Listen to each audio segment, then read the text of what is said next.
Yang saya hormati rekan-rekan seperjuangan yang tetap.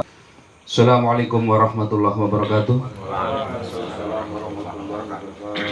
Bismillahirrahmanirrahim. Alhamdulillahirabbil alamin wa bihi nasta'in wa sholatu wassalamu ala asrofil anbiya wal mursalin wa ala alihi wa sahbihi ajma'in, amma ba'du. Allahumma sholli ala sayyidina Muhammad wa ala ali sayyidina Muhammad. Alhamdulillah, puji syukur senantiasa kita panjatkan kehadirat Allah Subhanahu wa taala yang telah melimpahkan nikmat karunia kepada kita semua, terutama nikmat yang paling agung adalah nikmat iman dan nikmat Islam, yang tentunya kita senantiasa berharap berdoa kepada Allah Subhanahu wa taala agar kita kelak termasuk golongan umat yang husnul khotimah, mati dalam keadaan beriman kepada Allah Subhanahu wa taala. Salawat dan salam senantiasa tercurah bagi junjungan kita Nabi Agung Muhammad Sallallahu Alaihi Wasallam, yang semoga kelak kita termasuk golongan umat yang mendapatkan syafaatnya, sebagaimana disampaikan oleh Rasulullah bahwa syafaatku adalah khusus untuk orang-orang yang berdosa besar dari umatku. Nah, jadi insya Allah kita itu termasuk orang-orang yang dosanya banyak. Kalau kita hitung-hitung, insya Allah pasti kita termasuk golongan umat yang dosanya banyak. Nah, maka tentu kita membutuhkan syafaat, pertolongan dari Rasulullah Sallallahu Alaihi Wasallam. Nah, kalau orang-orang tertentu, orang-orang khusus, para sahabat, di mana mereka itu dekat kepada Allah Subhanahu Wa Taala, termasuk kekasih daripada Rasulullah Sallallahu Alaihi Wasallam, tentu mereka sedikit dosanya, banyak pahalanya, banyak amal solehnya. Nah, kalau mereka itu tidak mendapatkan syafaat, karena memang nggak butuh. Nah, kalau kita itu jelas butuh syafaat ini, karena dosa kita itu banyak. Alhamdulillah, pada malam hari ini kembali kita bisa berkumpul di tempat ini. Semoga tempat ini, datangnya kita di tempat ini mendapatkan rahmat dan ridho dari Allah Subhanahu wa taala, sehingga pertemuan kita pada malam hari ini terhitung sebagai amal ibadah, amal silaturahim, amal tolabul ilim, di mana insya Allah semoga menjadikan manfaat bagi kita baik di dunia maupun di akhirat. Amin Allahumma amin. Nah, insya Allah ini sebagai sebab untuk kita semua mendapatkan ampunan dan pahala dari Allah Subhanahu wa taala. Nah, pada malam hari ini kemarin saya ditawari tema ini sama Mas Anwar, tapi ini orangnya nggak ada ini. Lagi piket. Mas Anwar menyampaikan bagaimana kalau tentang bagaimana membangun keluarga yang sakinah mawaddah warahmah. Di mana saya sampaikan kalau begitu temanya berarti bagaimana membangun keluarga yang sakinah mawaddah warahmah, cara Rasulullah, nyontoh Rasul. Nah, kalau nyontohnya kita belum tentu benar. Nah, kita itu kadang juga belum tentu benar di dalam membangun rumah tangga, karena yang namanya membangun rumah tangga itu benar-benar pelajaran seumur hidup. Tidak memandang usia, tidak memandang lamanya pernikahan, tetap saja kita itu senantiasa belajar bagaimana membangun keluarga yang sakinah mawaddah warahmah. Allah Subhanahu wa taala memang sudah menyampaikan di dalam surat Ar-Rum ayat 21. Nah, di dalam surat Ar-Rum ayat 21 itu, wa min ayati an khalaqalakum min anfusikum azwaja, wa min ayatihi an khalaqalakum min anfusikum azwaja litaskunu ilaiha wa ja'ala bainakum mawaddata wa rahmah. Ini. Jadi Allah Subhanahu wa taala sudah menciptakan untuk kita itu pasangan-pasangan. Yang namanya di dalam kehidupan itu semuanya diciptakan oleh Allah Subhanahu wa taala berpasang-pasangan. Laki-laki berpasangan dengan perempuan. Itu yang namanya malam berpasangan dengan siang. Yang namanya hidup itu ya ada yang mati.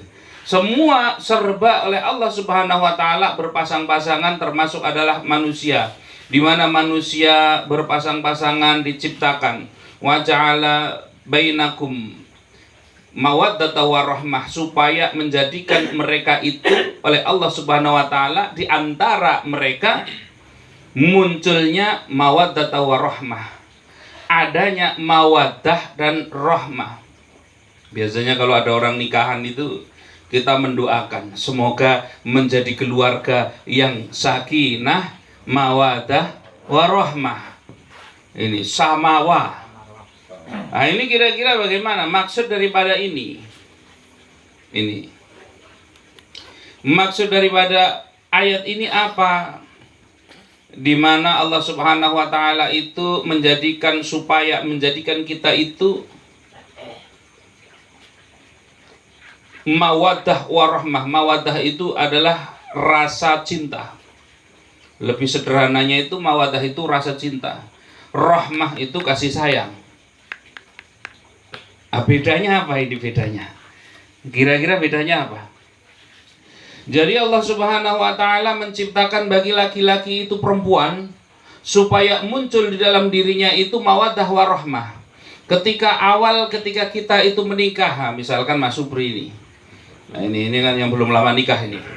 Maka ini sekarang ini yang ada di dalam diri Mas Supri ini itu pasti lebih banyak mawaddahnya daripada rahmahnya.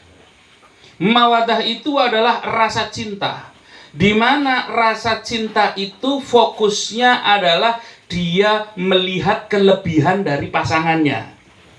Ini fokusnya apa? Melihat kelebihan. Jadi melihat kelebihan-kelebihan daripada pasangannya. Maka ketika seseorang jatuh cinta kepada orang lain, kepada perempuan, seorang laki-laki jatuh cinta kepada perempuan, maka dia melihat kelebihannya, entah itu kecantikannya, entah itu perilakunya, entah itu apapun yang membuat dia akhirnya muncul yang namanya rasa cinta. Ini mawaddah ini. Mawaddah itu lebih kepada bagaimana munculnya kita itu melihat kelebihan daripada pasangan. Ini semuanya terlihat bagus, terlihat indah, terlihat baik gitu. Ini kalau masih baru. Nah, ini mawaddahnya ini lebih dominan daripada rahmahnya. Maka nanti ketika rumah tangga sudah mulai berapa sekian tahun, apalagi belasan tahun, apalagi puluhan tahun, maka oleh Allah Subhanahu wa taala yang diperbesar adalah rahmah. Rahmah itu apa? Rasa kasih sayang. Ciri-ciri kasih sayang apa? Menerima kekurangan.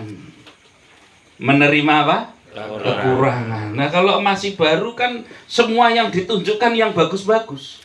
Begitu sudah setiap hari bareng, oh ternyata tidurnya begini. Oh ternyata ini kalau tidur itu ternyata ngorok misalkan. Wah ngentutan misalkan. Misalkan muncul semua kejelekan-kejelekan mungkin dari tindak tanduknya, perilakunya, sifatnya dan lain sebagainya muncul semua, tapi kita bisa nerima. Itulah yang disebut dengan rahmah. Nah ini kira-kira Pak Sapucia ini sudah rahmah ini. Sudah nggak mikir-mikir lagi itu yang namanya mawaddah. Insya Allah rahmah itu. Ini rata-rata ya di sini rata-rata sudah rahmah ini. Levelnya sudah naik rahmah ini, kecuali Mas Supri ini. Ini karena masih baru. Memang begitu. Ini. Maka kalau tidak bukan karena rahmah, punya istri umur sudah 60 tahun. Kalau bukan karena rahmah kira-kira masih dipertahankan apa enggak kira-kira? Lah mau dicari apanya? Maka yang dipertahankan tadi rahmah itu tadi bagaimana menerima kekurangan. Ini berarti resep sederhananya di dalam membangun rumah tangga, kata Allah memunculkan wa ja'ala bainakum mawaddata warahmah.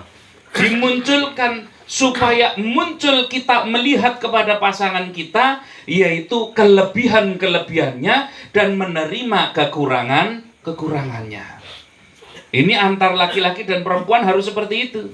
Menerima apa? Menerima tadi kekurangannya diterima dan fokus melihat kelebihan. istrinya sendiri tapi gitu kan. Nah ini kalau istri orang masalah. Ini kan? Karena ini penyakit. Kalau misalkan kita itu kok malah yang kebalik, Pak. Ini kan? Kalau sampai kebalik kan malah repot itu. Kebaikannya nggak kelihatan itu. Yang kelihatan kekurangannya semua itu. Nah ini pasti menjadi masalah. Ini. Maka sebelum bagaimana Rasulullah mencontohkan bagaimana kehidupan beliau di dalam berumah tangga.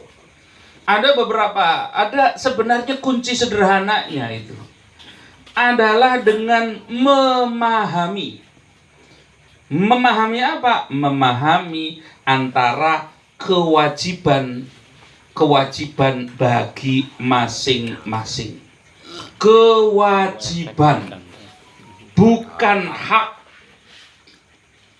Kalau untuk diri sendiri, fokus kewajiban. Kalau untuk orang lain, fokus memenuhi hak. Wah ini karena yang ngaji bapak-bapak ini. Maka fokusnya sekarang adalah kewajiban suami terhadap istri. Wah ini harus ini. Kalau masuk primbawa istrinya nanti biar dituntut langsung sampai rumah. Mas Ali. Ini. Bali beb. Kewajiban karena apa? Karena orang sekarang itu masalah, Pak. Orang zaman sekarang itu dipengaruhi dengan pola pikir namanya liberalisme itu. Maka yang namanya pola pikir liberalisme yang dipikirkan hak. Itulah kenapa ada Komisi Hak Asasi Manusia. Ada Komisi Kewajiban Asasi Manusia. Ada apa tidak? Enggak ada. Adanya apa? Hak. Yang dinaik-naikkan hak. Padahal di dalam bagi kita, bagi seorang muslim adalah kita terhadap diri kita sendiri yang ditekankan kewajiban.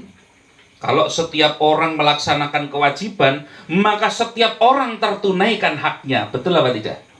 Pasti. Harusnya kita itu fokus kepada kewajiban, bukan kepada hak. Lah selama ini kebanyakan orang itu tadi berpikir, oh saya sebagai suami berhak begini. Jangan bicarakan untuk diri sendiri haknya. Bicarakan untuk diri sendiri kewajibannya. Maka kewajiban seorang suami, pokok kewajiban seorang suami kalau dirangkum itu hanya 5. Ini pokok kewajiban seorang suami hanya 5. Ini yang 3 termasuk gampang, yang 2 agak susah. Nah, ini apa saja itu? Karena ini kalau nggak paham, harusnya suami paham kewajibannya seorang suami, kemudian dia melaksanakan kewajiban tersebut. Istri paham kewajiban seorang istri, kemudian dia melaksanakan kewajibannya tersebut. Maka nggak bakalan ada masalah. Karena masing-masing paham kewajibannya. Dengan melaksanakan kewajiban, maka tertunaikan haknya orang lain. Nah ini yang pertama. Ini harus dihafalkan ini Mas Ubri. Siap. Dihafalkan, dilaksanakan. Ini. Apa ada yang belum nikah ini? Oh Mas Wahid. Lagi maksudnya Mas Wahid. Oh ini ada ya. Iya nggak apa-apa, ngapalin. Ngapalin dulu nggak apa-apa. 2 minggu lagi dan. Iya. 2 minggu lagi. Berarti kan sudah harus mengamalkan ini. 2 minggu lagi. Kewajiban seorang suami wajib paham, wajib dipraktekkan, tidak ada tawar-menawar. Yang pertama, bagi seorang suami wajib memberikan nafkah, yaitu makan kepada istrinya.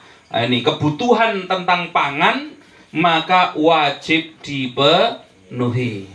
Nah, ini ya nggak harus berarti terus di kafe, itu kan, nggak harus di tempat mahal. Artinya kemampuannya adalah sesuai daripada kemampuan suami. Ini jadi tidak boleh misalkan perempuan nuntut wajib makannya kalau siang pakai ini, malam pakai ini. Wah, nggak bisa, sesuai dengan kemampuan suami. Ini ada kebutuhan pokok ini. Di dalam 5 kewajiban ini nomor 1. Ini insya Allah nomor satu ini. Kalau ini makanya saya bilang ini termasuk gampang ini. Kewajiban memberikan pangan atau makan. Dan yang namanya makan ini adalah kewajibannya harus didapatkan dengan cara yang halal, barangnya yang dimakan halal dan thayyib. Halal dan thayyib. Cara mendapatkannya harta untuk memberikan makan kepada istri adalah dengan cara yang halal, bukan asal-asalan. Karena ketika seorang suami meremehkan urusan, alah nggak apa-apa lah, ini kayaknya ini halal, kayaknya ini halal, kasihkan itu. Maka yang subhat-subhat yang kira-kira kita khawatir tentang kehalalannya, maka tinggalkan. Pastikan untuk keluarga kita yang dimakan adalah yang halal. Itulah kenapa Allah Subhanahu wa taala perintahkan, ya ayyuhalladzina amanu qu anfusakum wa ahlikum nar. Ayo orang-orang yang beriman, jaga dirimu, keluargamu dari api neraka. Salah satu penyebab kita memasukkan keluarga kita, memasukkan istri kita, anak-anak kita ke dalam neraka adalah dari makanan yang tidak halal. Ini urusan makanan berat. Urusan makanan ini bukan urusan yang sepele. Karena ketika makanan ini dari sesuatu yang haram, sesuatu yang penting dapat duit, nggak peduli asalnya dari mana, kita kasih makan ke istri kita, ke anak-anak kita. Kita berdoa, ya Allah jadikanlah keluarga saya, istri saya, anak saya sebagai orang yang soleh dan solihah. Nggak bisa anak masukkan pondok pesantren, masukkan biar menjadi hafid Quran. Masuknya pakai apa? Utang bank karena nggak ada duit itu. Utang rentenir, utang bank titil. Ini namanya ngasih haram, harapannya kepingin soleh. Mohon maaf, ini banyak nggak yang kayak gini? Banyak ini. Urusan ini nggak boleh sembarangan ini. Nggak boleh sembarangan. Pastikan yang halal adalah yang dimakan oleh keluarga kita. Nah ini hati-hati. Urusan makanan ini hati-hati ini. Karena urusan makanan bukan urusan sepele ini. Sebenarnya bukan urusan sepele. Itulah kenapa salah satu ibadah sedekah yang paling besar pahalanya itu sedekah makanan. Sedekah makan, minum itu pahalanya paling besar itu. Dibandingkan mau ngasih apapun itu paling besar itu sebenarnya. Karena apa? Karena memang pokok manusia punya tenaga untuk beribadah dari apa? Makan.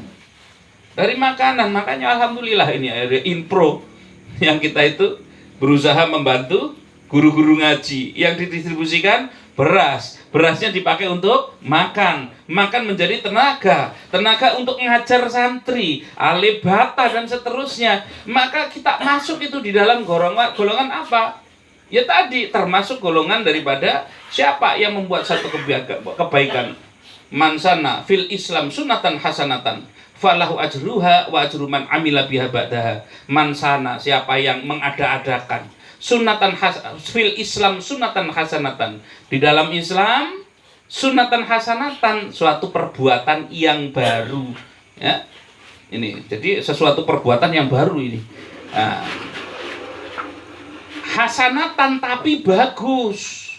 Falahu ajruha, maka baginya pahala, wa ajru man amila biha ba'daha, dan juga pahala bagi orang-orang dan juga mendapatkan pahala dari orang-orang yang mengikuti setelahnya. Nah ini jadi dipakai itu untuk ngajar santri, ngajar anak-anak TPQ, alif batasa. Ini pastikan ini. Wah ini kita mendapatkan pahala seterusnya. Ini ternyata dipakai buat ngaji, seterusnya dipakai lagi seterusnya mendapatkan pahala yang tidak terputus. Ini ya, yang pertama urusan nafkah apa? Makan. Yang kedua, kewajiban bagi seorang suami adalah memberikan pakaian. Ini memberikan pakaian. Pakaian itu secara syariat syaratnya 3. Secara syariat syaratnya berapa? 3. Yang pertama, menutup aurat. Aurat bagi laki-laki, bagi perempuan sama saja. Artinya semua wajib ketutup auratnya, baik laki-laki ataupun perempuan. Walaupun beda. Kalau laki-laki secara pokok, bukan secara adab ini, secara pokok, itu tadi dari lutut sampai dengan pusarnya, itu laki-laki. Kalau perempuan, ya kira-kira maka wajah dan telapak tangannya. Ini maka ini kira-kira ada lengan panjang lah segini. Nah, ini itu sudah seperti itu. Minimalnya seperti itu. Ini ya. Jadi syarat pakaian adalah satu menutup aurat. Yang kedua, pakaian wajib dia itu tidak tembus. Menutup aurat sih tapi tipis. Masalah apa tidak? Masalah. Wah, bajunya besar tapi pakai jaring, kan repot ini. Maka yang kedua tidak boleh transparan. Yang ketiga tidak boleh ngepres. Ini.